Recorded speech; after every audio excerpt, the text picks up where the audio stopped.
আমরা অনেকেই ইংলিশ শেখার স্বপ্ন দেখি, কিন্তু সমস্যা হয় তখনই যখন দেখি বেসিক শেখার জায়গা আলাদা, স্পোকেনের জন্য আলাদা কোর্স করতে হয়, আবার কম্পিউটারের জন্য আলাদা আরেকটা কোর্স করতে হয়। এতে যেটা হয় আমাদের খরচের ঝামেলা, সময়ের অপচয়, শেখাটাও হয়ে ওঠে না ধারাবাহিক। আজকের এই দিনে ইংলিশ জানা মানে ভাষা শেখা না, এটা আপনার চাকরি, পড়াশোনা এবং আত্মবিশ্বাসের সবচেয়ে বড় চাবিকাঠি। কিন্তু আমরা দেখেছি অনেকেই জানেনই না কোথা থেকে শুরু করবেন। বেসিক গ্রামারের সমস্যা, কথা বলতে ভয়, আর কম্পিউটার সমস্যা তো আছেই। এতে করে আমরা আইএলটিএস কোর্সে গিয়ে হিন্দুমনতায় বুঝি। তাই এইমস ইংলিশ নিয়ে এসেছে নতুন এক সমাধান, ইংলিশ অল ইন ওয়ান। একটাই কোর্সে ইংলিশ ও কম্পিউটার সব একসাথে শেখা। স্কুল, কলেজ, গ্র্যাজুয়েট, বেকার বা গৃহিণী যারা ইংলিশের পাশাপাশি কম্পিউটার কোর্সের দক্ষতা বাড়াতে যাচ্ছেন, তাদের জন্য এই কোর্সটি একদম পারফেক্ট।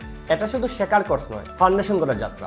এখানে আপনি নিজেকে নতুন করে গড়বেন, আত্মবিশ্বাসে, দক্ষতায়। আপনি কিসের অপেক্ষা করছেন? আজই যোগ দিন আমাদের এইমস ইংলিশের অল ইন ওয়ান কোর্সে।